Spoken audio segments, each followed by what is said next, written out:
Good morning students, class 9 science chapter 2 is matter around us pure. और यहाँ पर हम सेपरेशन मेथड के बारे में बात कर रहे हैं। तो सेपरेशन मेथड मैंने जितने भी पढ़े थे आपको बताए थे, वो सारे के सारे मैंने यहाँ पर लिखे हुए हैं। उसके अलावा आज जो बताने वाला हूँ वो भी सभी इसी में इंक्लूडेड है। तो 1 to 13 ये आपके सेपरेशन के मेथड होते हैं। देखते हैं इनके बारे में one by one. First, evaporation. Second, crystallization, centrifugation, sedimentation, decantation, distillation. S for simple, ये simple distillation है। Distillation F, that is fractional distillation। और 8 से लेकर 13 तक मैंने अभी यहाँ पर आपको एक्सप्लेन करना है, ठीक है।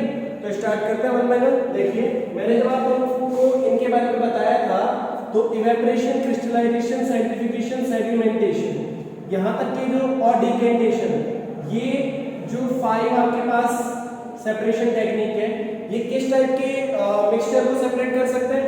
ये उस टाइप के सेपरेट मिक्सचर को सेपरेट कर सकते हैं जिसमें एक पार्टिकल आपका सॉलिड और दूसरा लिक्विड, ठीक है। अगर सॉलिड और लिक्विड का कोई मिक्सचर होगा तो 5 नंबर के पॉइंट तक के सारे मेथड काम में आ सकते हैं जहां पर आपको इन्हें सेपरेट करना होगा। अगेन 5 को ही इंक्लूड करते हुए 5 से लेकर और 7 तक ये जो 3 मेथड है ये यूज किए जाते हैं L plus L, means liquid plus liquid वाले जो सब्सटेंस होते हैं। डिकेंटेशन के लिए दोनों बता देता हूँ। डिकेंटेशन में बताया था सेडिमेंटेशन, रेत का घुला हुआ पानी, रेत जब नीचे बैठ जाती है that is sedimentation. And when you pour out this water, आप उस पानी को बाहर निकाल देते हैं, that is decantation. Except that आपने एक जार या एक कंटेनर के अंदर जिसमें नोजल लगा हुआ है, वाटर और ऑयल का मिक्सचर मिक्स किया है। वाटर और ऑयल दोनों के दोनों लिक्विड हैं। आप क्या करते हैं, अगर आपको ऑयल चाहिए you pour out it, okay, आप उसे बाहर निकाल लेंगे। और लेकिन अगर आपको वाटर चाहिए तो आप उसका नोजल ओपन करेंगे और वाटर नीचे से आ जाएगा। जैसे ही ऑयल का लेवल आएगा आप वाटर को क्लोज कर देंगे, नोजल को क्लोज कर देंगे, ओके। तो लिक्विड प्लस लिक्विड वाले मिक्सचर जो होते हैं उनके लिए डिकेंटेशन यूज में आता है। डिस्टिलेशन सिंपल वाले में मैंने आपको एग्जांपल बताया था सी वाटर का, तो सी वाटर क्या होता है, लिक्विड होता है। उसके अलावा डिस्टिलेशन फ्रैक्शनल, इसमें मैंने आपको जो एग्जांपल बताए थे वो थे क्रूड ऑयल जो कि लिक्विड है। उसके अलावा बताया था एयर। एयर के लिए याद रखना एयर गैसियस फॉर्म होती है, लेकिन जब आप उसका टेम्परेचर हाई करते हैं that converts into liquid also.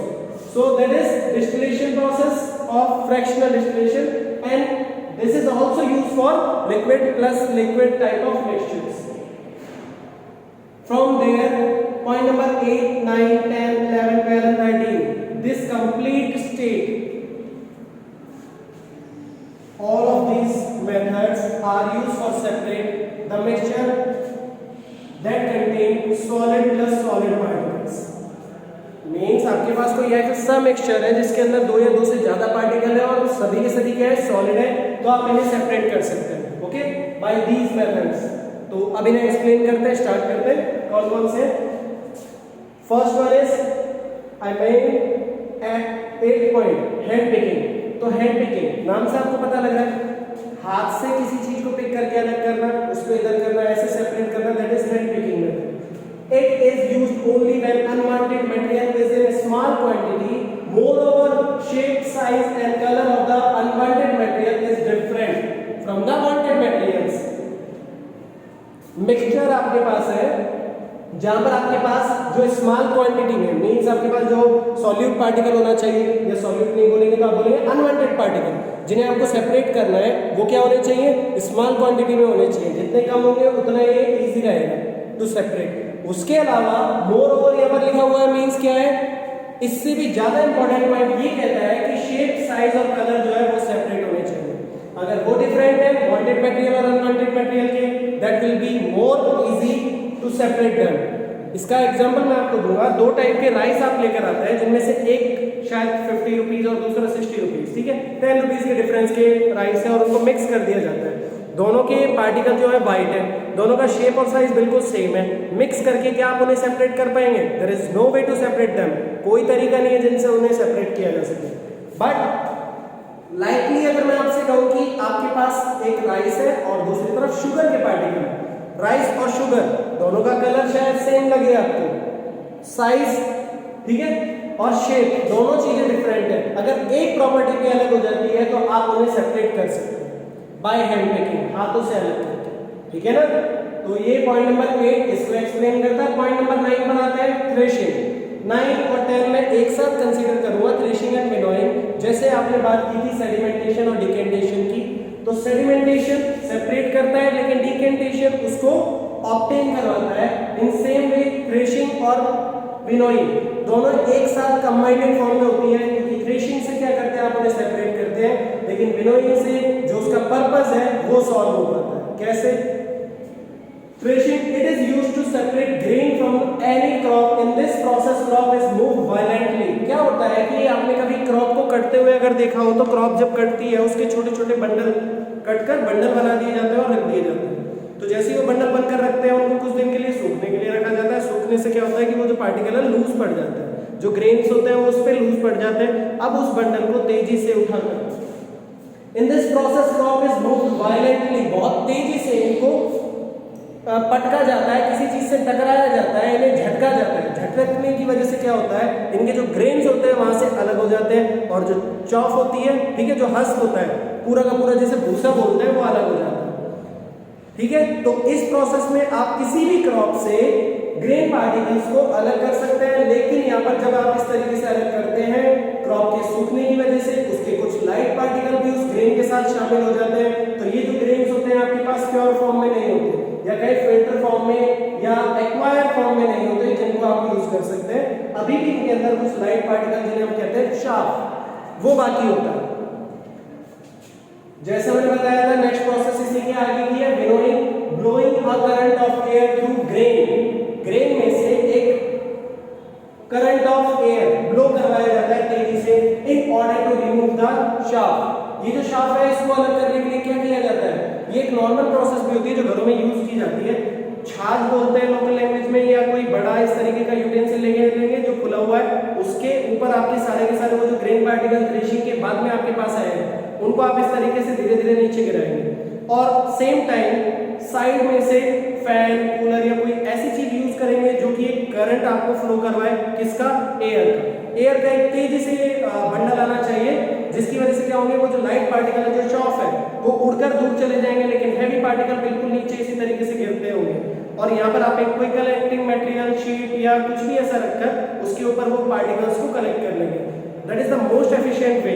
उसके अलावा जैसे मैंने बताया कि हम इसको फैन या कूलर लगाकर यूज करते हैं। आज के टाइम पर बहुत सी मशीन आ रही है जो एडवांस है, जिसमें थ्रेशिंग और विनोइंग साथ में हो जाती है। ओके, सो ऐसी मशीनों को भी यूज किया जाता है, लेकिन प्रोसेस वही रहती है और मेथड भी वही रहता है, इनका नेम भी वही रहता है, threshing and winnowing. I hope now you understand this. Next one is sieving. Sieving, ये जो वर्ड है ये बना है सीव से, और सीव का मतलब क्या होता है, चलनी।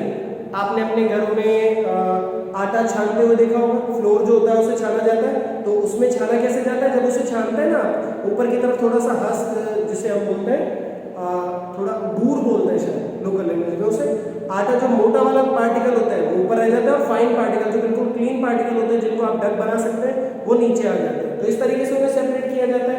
ऐसे बहुत सी अलग अलग चीजों में, ठीक है। सूजी को जब आप सेपरेट करते हैं तो सूजी के लिए क्या किया जाता है, उसके अंदर तिली या कुछ ऐसी चीजें आ जाती हैं या कुछ अलग पार्टिकल मिक्स हो जाते हैं, तो आप उसे पतली वाली जो जिसके दाने छोटे होते हैं ऐसे ही उसमें सीव में छानते हैं, सूजी नीचे आ जाती है और हैवी पार्टिकल ऊपर रह जाते हैं। ओके, ऐसे बहुत सारे अलग अलग एग्जांपल्स होते हैं। तो सीविंग का मतलब यही होता है, the process of separating fine particle from the large particles by using sieve. ये जो चलनी होती है, इस चलनी को आप तेजी से हिलाते हैं, इसके ऊपर वो सारे का सारा मटेरियल डाल देते हैं, फाइन पार्टिकल नीचे आ जाते हैं, हैवी या जो लार्जर पार्टिकल होते हैं वो ऊपर आ जाते हैं। और जरूरी नहीं है कि वो फाइन पार्टिकल ही आपको काम में लेने, हो सकता है आपको वो जो लार्ज पार्टिकल है वो काम में लेना और फाइन पार्टिकल आप फ्री कर दें, ठीक है। तो कोई सा भी लिया जा सकता है, बाकी बात थी उनको सेपरेट करने की। अब वांटेड मटेरियल हैवी वाला है या लाइट वाला है, लार्जर पार्टिकल है या स्मॉल पार्टिकल है, वो आपकी नीड पर डिपेंड करता है। The next one is magnetic separation. Magnetic separation क्या होता है, नाम से पता लग रहा है, जहां पर आप मैग्नेट यूज करते हैं। और मैग्नेटिक इफेक्ट किस पर होता है, जैसे कि मैं आपको एक एग्जांपल बताता हूं कि मान लीजिए ये आपके पास है डस्टर एंड दैट इज की, ठीक है। ये आपके पास पता है आपको वुड का बना हुआ है, ये मेटल की बनी हुई है। मैं अगर मैग्नेट के पास, यहाँ पर एक मैग्नेट लगी हुई है, मैं इसके पास लेकर जाता हूँ तो मैग्नेटिक फोर्स इस पर लगेगा डस्टर पे या इसकी पर लगेगा, डेफिनेटली इसकी पर लगेगा। ऐसी मेटल के मैक्सिमम ऑब्जेक्ट या मोस्टली ऑब्जेक्ट हम कह सकते हैं मैग्नेट के साथ अट्रैक्ट होते हैं। तो वो सारे ऑब्जेक्ट, वो सारे मटेरियल जिनके ऊपर मैग्नेटिक इफेक्ट लगता है वो मैग्नेटिक मटेरियल होते हैं, और जिन पर नहीं लगता नॉन मैग्नेटिक मटेरियल होते हैं। तो फर्स्ट डाउट आपका ये क्लियर हुआ कि मैग्नेटिक और नॉन मैग्नेटिक मटेरियल क्या होते हैं। Now this process is used for separating magnetic and non magnetic material by a magnet. यहाँ पर क्या किया जाता है, मैग्नेटिक मटेरियल और नॉन मैग्नेटिक मटेरियल को सेपरेट किया जाता है बाय यूजिंग अ मैग्नेट, एक मैग्नेट को यूज करके। Last one is 13 the sublimation. Sublimation के लिए आपको सब्लिमेशन की क्वालिटी के बारे में जानना जरूरी है कि सब्लिमेशन क्वालिटी किस तरीके से वर्क करती है, होती क्या है। तो मैं आपको इसे यहीं पर नीचे लिखकर बता देता हूँ, मैं इसको इरेज करके यहाँ साइड में एक पोर्शन में दिखा देता हूँ। ये देखिए, आपने स्टेट ऑफ मैटर के बारे में पढ़ा होगा, स्टेट ऑफ मैटर क्या होता है, और सभी जानते हैं स्टेट ऑफ मैटर आपके पास 3 टाइप की होती है, जिन्हें हम बोलते हैं solid, liquid and gas. Well in that case अगर हम बात करते हैं कि मोस्टली मटेरियल जो होते हैं अगर सॉलिड की फॉर्म में आप उसे हीट दोगे तो वो लिक्विड में यानी कि मेल्ट हो जाएगा, और लिक्विड से अगर आप उसे और हीट दोगे तो गैस में कन्वर्ट हो जाएगा। गैस की हीट को कम करना है, टेम्परेचर को कम करना है, या उसे फ्रीज करके कंडेंस करना, फ्रीज नहीं कहूँगा कंडेंस करना, वो वापस लिक्विड में कन्वर्ट हो जाता है। लिक्विड को फ्रीज करके टेम्परेचर डाउन करके आप इसे सॉलिड में कन्वर्ट कर लेते हैं। तो इनका जो इंटर कन्वर्जन है, स्टेट ऑफ मैटर का जो इंटर कन्वर्जन है, इस तरीके से बिहेव करता है। इसमें आप देखेंगे सॉलिड से डायरेक्ट गैस नहीं है, गैस से डायरेक्ट सॉलिड नहीं है, लेकिन यहाँ पर कुछ पार्टिकल्स, कुछ मटेरियल ऐसे जरूर होते हैं जो पहले सॉलिड की फॉर्म में है, आपने उन्हें हीट दी, वो सीधे गैस में कन्वर्ट हो गए, वो लिक्विड में नहीं गए। आपने उसका टेम्परेचर कम किया, वो वापस से किसमें चले गए, सॉलिड में, वो लिक्विड में नहीं गए। यानी कि बहुत से मटेरियल ऐसे होते हैं जिनके पास सॉलिड स्टेट होती है, गैस स्टेट होती है, लेकिन लिक्विड स्टेट नहीं होती। तो उन मटेरियल को बोला जाता है सब्लिमेटिंग मटेरियल, और इस प्रॉपर्टी को बोला जाता है सब्लिमेशन, जो गैस से सॉलिड में और सॉलिड से गैस में डायरेक्टली कन्वर्ट होता है। आपके घरों में काम आने वाला जो फिनोफ्थलीन होता है, वो कपूर, वेट अ सेकंड, फिनोफ्थलीन घर में कहाँ पर काम में आता है वो मैं आपको बताता हूँ। अभी आपके घरों में जो विंटर के क्लोथ्स हैं, आपके स्वेटर, ठीक है, आपके स्वेट शर्ट्स, उसके अलावा आपकी जो जैकेट होती है, वो सारी चीजें, कैप और ये सारी चीजें आपके कन्फर्म कहीं ना कहीं आपने बॉक्स में या किसी सूटकेस में पैक करके रखे होंगे। जब आप पैक करके रखते हैं तो उन पर कोई कीड़े ना लगे, कीड़े उन्हें ना खाएं, उनकी सेफ्टी के लिए आप उनके अंदर व्हाइट कलर की गोली डाल देते हैं, जिन्हें कपूर की गोली बोल दिया जाता है, लेकिन एक्चुअल में वो फिनोफ्थलीन की गोलियां होती है। तो फिनोफ्थलीन क्या होता है, इसी तरीके का सब्लिमेट मटेरियल होता है जो कि सॉलिड फॉर्म में होता है। टाइम के साथ जैसे जैसे वो उसके अंदर रहता है, उसके अंदर हीट जनरेट होती है और वो गैसियस फॉर्म में आकर पूरे उसमें स्प्रेड हो जाती है गैस। उस स्प्रेड होने की वजह से, गैस की वजह से उसके अंदर छोटे मोटे इंसेक्ट जो होते हैं, कपड़ों को खराब करने वाले जो भी बग्स होते हैं, वो बिल्कुल भी उसके अंदर नहीं आते। उन बग्स से वो सारे के सारे क्लोथ जो होते हैं सेफ रहते हैं। और टाइम के बाद, एक फिक्स टाइम के पीरियड ऑफ टाइम के बाद अगर आप देखेंगे तो वो जो गोली का साइज था, वो जो बॉल्स थी, उनका साइज कुछ भी था, नेक्स्ट सीजन में आप देखेंगे वो डेफिनेटली कम हो जाता है, डिक्रीज हो जाता है। मींस क्या हुआ, उनका कुछ ना कुछ कोरोजन हुआ, वो डिस्टॉर्ट हो गई। वो डिस्टॉर्ट कैसे हुई, सॉलिड से गैसियस फॉर्म में कन्वर्ट हुई और वो रिलीज हो गई। लेकिन अगर आप किसी सॉलिड ऐसे मटेरियल को, जैसे कि कपूर होता है, कपूर के अलावा आपका फिनोफ्थलीन होता है, इनको जब गर्म करते हैं और ऊपर की तरफ कोई जार, कंटेनर, कोई बॉक्स, कोई लेड, कुछ भी ऐसा लगा देते हैं, या उसको पैक करके उसका फ्लास्क बनाकर, यानी कि उसमें ट्यूब लगाकर उसे दूसरी जगह पर ले जाते हैं, तो क्या होता है कि वो जितना भी सब्लिमेट मटेरियल है, गर्म करने से गैस बना है, वो जैसे ही टकराएगा वो वापस से कंडेंस होगा, और कंडेंस होने की वजह से क्या बनेगा, अगेन सॉलिड उसी फॉर्म में कन्वर्ट हो जाएगा। इनकी लिक्विड स्टेट नहीं होती। तो सब्लिमेशन का मतलब यही है, this process is used to separate such mixture, ऐसे मिक्सचर को सेपरेट किया जाता है that contains a sublimating volatile compound, एक ऐसा कंपाउंड जो सब्लिमेट हो सकता है फ्रॉम नॉन सब्लिमेबल इम्प्योरिटीज, जो सब्लिमेट नहीं हो सकता, ऐसी इम्प्योरिटी से उन्हें अलग किया जाता है। ओके स्टूडेंट, तो आज के ये आपके पॉइंट्स थे, आज आपके नोट्स क्लियर हो चुके हैं। नेक्स्ट क्लास में हम इसके क्वेश्चन आंसर्स करेंगे। Okay students, thank you.